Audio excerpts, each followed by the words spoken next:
I met a gentleman while I was at a Black Bear Cafe in Amarillo, Texas. At first, gentleman was, it's like he wanted to talk to me, but I don't know, it was weird. It was like he gave off a vibe like he wanted to talk to somebody, but every time I would say something to him or whatever, like, he wouldn't take it anywhere. Finally, the waitress walks up to him and, said something to him, and he's like, "Oh yeah, it's crazy out here. Nothing like it was back in my day, though." And I'm just like, "Alright, here's my in." So she laughs, pats him on the back, gives him his coffee, walks away, and I'm like, "I bet your days were wild, huh?" And he's like, "Oh yeah. We talk for about 15, 20 minutes. Then I hit him with the, "Hey, I have a YouTube channel. I record scary stories, yada, yada, yada. You got anything wild for me?" I'm sure a gentleman of your, I said, a gentleman as seasoned as you, I'm sure has quite a few stories to tell. And he was like, "Well, I got a couple." And I was like, what's your scariest one? Like, it's a scary story channel, And he's like, "Well, I don't personally have anything that was scary outside of what I saw, during Vietnam and all that stuff. But I do have one that my dad told me that used to freak me out." And I was like, "All right, well, we got time, right?" This gentleman's father was a coal miner, and if you don't know a lot about coal mining, it was very difficult, especially, well, back then. Now it's not as bad. It's still difficult, but it's nothing like it was back in the day. There was black lung, because these guys didn't have, they didn't have respirators back then, so these guys were inhaling coal dust, while they were down there digging for coal and whatnot, and, it was very long hours, very, very labor intensive, very, all manual labor. This was still back when jackhammers were relatively new. They were still using pickaxes and stuff. There was very little machinery involved outside of the, machines that would pull the carts full of coal up and in and out of the mine.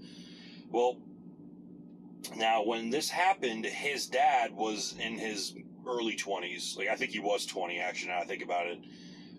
They started you young. Like, back then, they had no problem hiring a 15, 16. If you could haul, if you could carry it, if you could do the job, they didn't care how old you were. So I think he started when he was 15, and he'd been doing it for about 5 years, so that would make him 20. And what made him quit wasn't anything out of the ordinary. I mean, there were cave-ins all the time. People were getting crushed to death, or there was all sorts of horrific ways you could die in these mines. Horrific ways. I'm talking asphyxiation, crushed to death, black lung, just falling down a shaft. I mean, there was tons of different ways. It was not uncommon for coal miners to die at the job. It was very common in this time period. I'm guessing based on how old he was, I'm the guy telling me the story, I'm assuming, I'm going to go on a limb and say that his dad was probably born during the Great Depression. Or not born, but was probably like 10 years old or so when the Great Depression hit. So I'm assuming this is Great Depression era. I'm guessing. He was down there one day, and he was just having a hell of a time for some reason that day. Kept making little mistakes. He was just really tired. His muscles just weren't cooperating.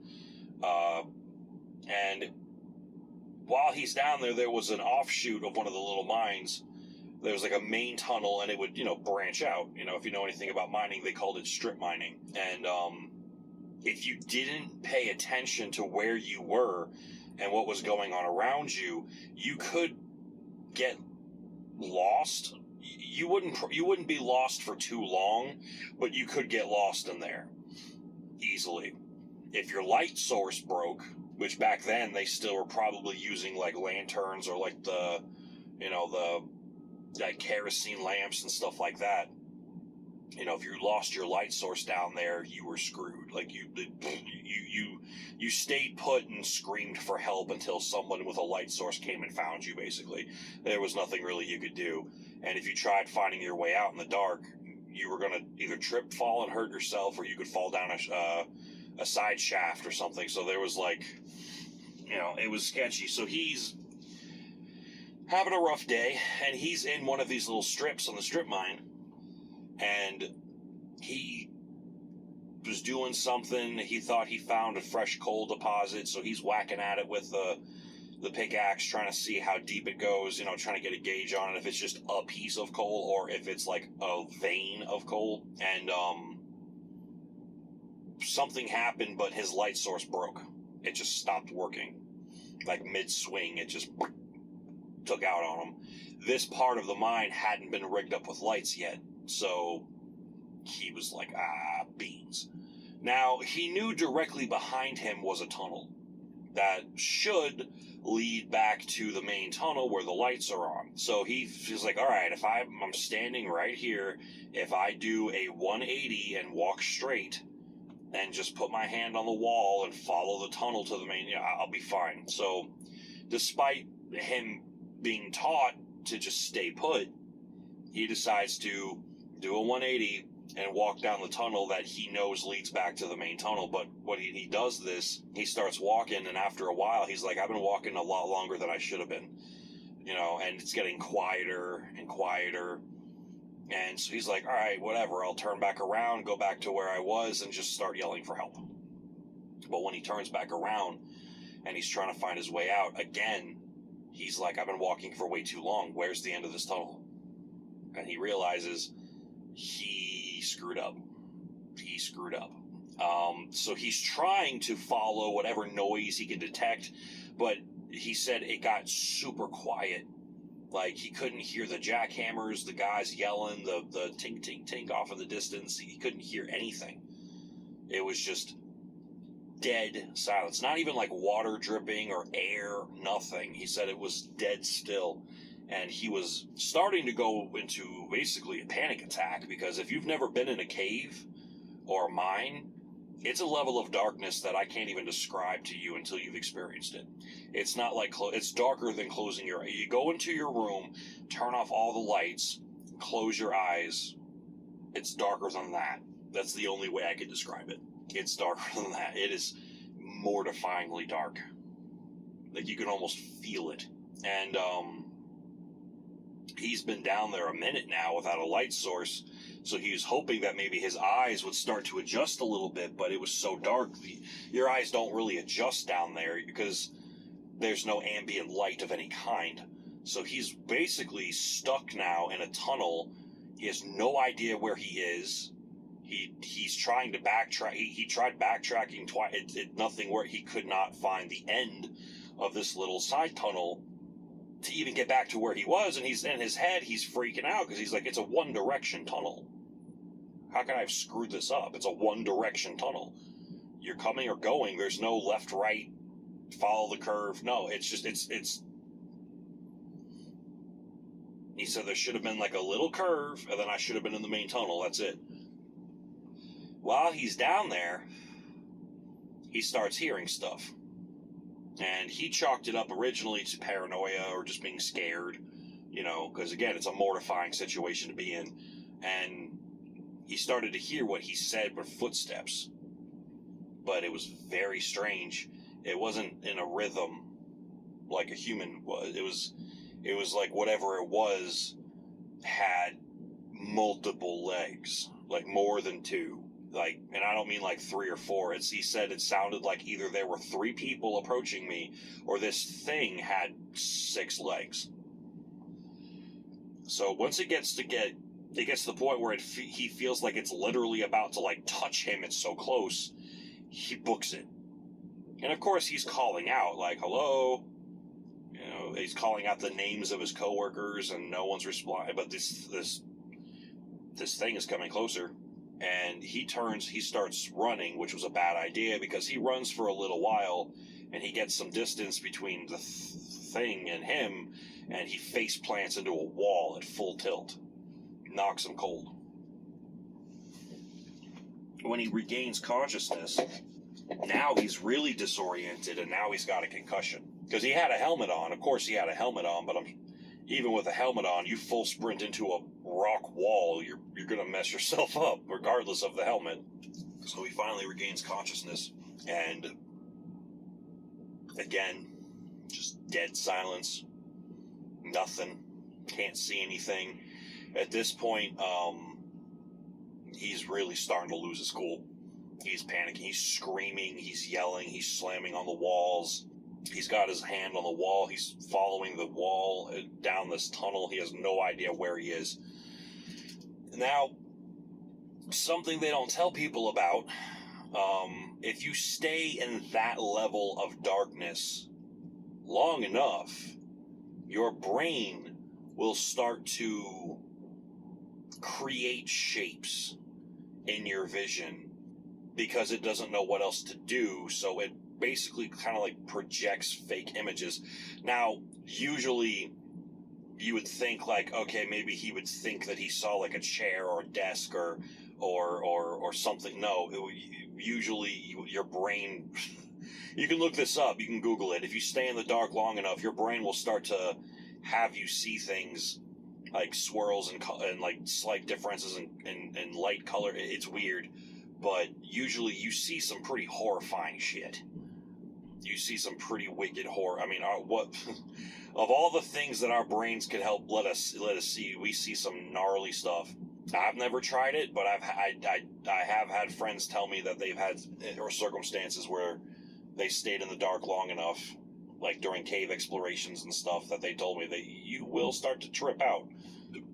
Your brain will give you something to see because your eyes are just freaking out because they have no ambient light to mess with. Because you'd be surprised, like if there's very little light, like 1% light, if you stay down there long enough, you will be able to eventually coordinate. You'll be able to pick up that light. Like your eyes will adjust. You'd be surprised how little light human beings need to see in the dark. It just takes time. You know, we're not like animals. Our eyes don't adjust that as fast as like critters do. But anyway, so he's starting to see things and he's freaking out. He's about to have a panic attack. His heart is pounding and he's starting to hyperventilate. He starts hearing the walking again. Now, he doesn't, at this point, he decides he's going to stay put because he's like, I don't want to die down here of starvation or thirst or whatever. Either this thing's going to help me or it's going to kill me. So I'm going to stay put and let it get to me, which was, in my opinion, really brave of him because I probably would have ran again and probably face-checked another wall, but he decided to stay put and let this thing come in contact with him. So while he's down there, this presence gets within what he said sounded like arm's reach of him, and he feels 3 gloved hands to touch him. He feels one grab his arm, not hard, but like, hey, I'm here. He feels one on his back, and he feels one on his other arm. Again, not forceful or hard. It was almost barely. Like he knew he was being touched because the clothes they wore in those mines was thick. He knew he was being touched, but there was almost no force to it. And it started to kind of like pull him in a little bit of a direction, so he just followed. You know, he's a wreck at this point, so he just followed. And he walked with them what he said felt like for hours. But in reality, it was probably only about 30, 40 minutes. He felt like he thought he was on a death march. They crossed his mind. He thought maybe these were demons leading him to hell, or maybe he was already dead and these were angels guiding his soul out of the tunnel. He didn't know what to think. And he tried talking to the entities that were touching him, or the one thing, or the 3 people, or whatever was touching him, and it never replied. At one point, he said he tried to stop, and he said what was strange was he stopped suddenly, but even though he stopped suddenly, he still didn't feel any pressure on the hand on his back. Like, you know, if someone has their hand on your back and you're walking and you just stop, they're going to check you a little bit because they don't expect you to stop. When he stopped, there was no change in pressure. He just still felt the hand on his back. And he took a deep breath and kept walking. And eventually, he saw light. And when he saw light, he took off running. He eventually found himself back in the main tunnel. He doesn't know how long he passed out or how long he was knocked out for when he hit the wall, but he didn't see any other miners anywhere, so he just follows it all the way out. He did stop and turn around and look back down the tunnel, and he said that when he looked into the darkness, he thought he could vaguely see 3 other people in the tunnel that were just for a quick glint, just super fast. Like, immediately, as soon as his eyes were able to catch what could have been a shape of 3 dudes, they faded away. So he chalked it up to ghosts of the mine, of fellow miners who had died in the mines, guided him out of the mine. He got to the surface as there were some guys talking about forming a search party for him. As I mentioned before, a lot of people have died in these mines. Miners getting killed in these tunnels. I was doing research, like every 3 months, someone died.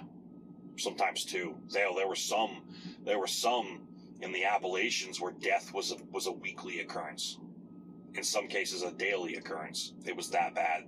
Because these companies back then that sent these guys down there, they gave them trash equipment, they paid them very little, and they worked them basically to death. They didn't care about their safety. Like, if a collapse happened, if it was too much of a nuisance to dig them out, they would just leave them there. Let them starve to death or die of thirst. It's very common. They would just chalk it up to, they're probably dead. When in reality, most of the time, they weren't. They were just stuck.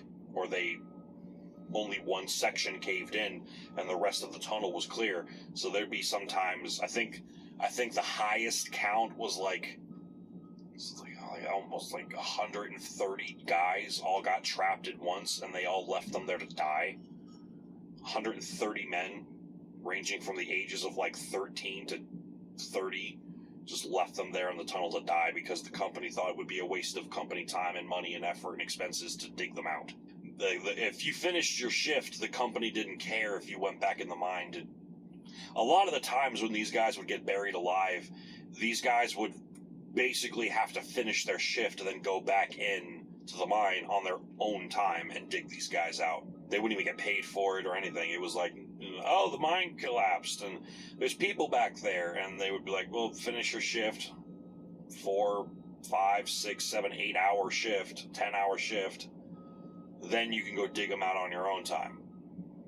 And people were so desperate for jobs back then because it was during this Great Depression, they couldn't risk losing their own jobs. They couldn't risk it. A lot of these dudes had families. And I'm sorry, but as much as I love my brothers out there in the world, hard-working guys, good guys, if it comes down to you or my family, I'm picking my family. He figured, okay, he gets out of the mine and there's like 5 or 6 guys and they're talking about going back in to go find them. And he walks out and they're like, dude, where did you go? We couldn't find you anywhere. He's like, how long has it been since the shift ended? He's like, it's been like 5 hours since the shift ended. And we couldn't find you anywhere up here. We got a hold of your wife. She has said you didn't go home yet. So we assumed you were still in the mine. You got hurt and you were stuck. So he thanked them all for deliberating to save him. But he basically told them what happened. And they were like, some of them were skeptical. Some of them said he was just hallucinating. And other people were like, that sounds like ghosts. But he quit after that. He believes that these ghosts in the mine saved him because he was lost. He was... If you ever want an idea of like what it would be like, not necessarily a mine, but like look up videos of the catacombs in Paris, about how dark they get and how expansive they can be and how easy it is to get turned around, because these mines are built to follow the coal. They're not like a line. You can't like map it in your head. He had the worst case scenario happen to him. You know what I mean? It was very common for people to get lost in mines back in the day, and they'd find them days later. Or they'd find them dead, a week or a month later. So, put in the comments what you guys think. And, catch you guys in the next video. If you're listening to this while you're driving, drive safe. And if you're watching this while you're driving, you deserve whatever happens to you. Have a great day, y'all.